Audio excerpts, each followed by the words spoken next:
सूर्य आपल्या कुंडलीमध्ये फार महत्वाचा रोल प्ले करतो. सूर्यावरून आपण आपले पद, प्रतिष्ठा, नावलौकिकता तसेच नोकरी-धंदा देखील पाहू शकतो.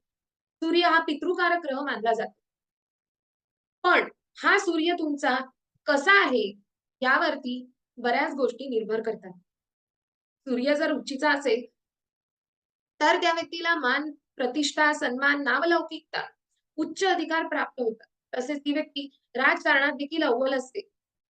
त्याला वरिष्ठ अधिकाऱ्यांकडून चांगले यश मिळते, सहकार्य मिळते आणि ती व्यक्ती एक राजघराण्यातली व्यक्ती. इतके सूर्याचे महत्त्व असताना आपला सूर्य कसा आहे, हे जाणून घ्यायचे आहेच ना? नक्कीच जाणून घेऊ शकता. खाली दिलेल्या नंबरवरती संपर्क करून तुम्ही आपल्या कुंडलीचे विश्लेषण नक्कीच मिळवू शकता. थोडीफार माहिती तुम्हाला या व्हिडिओ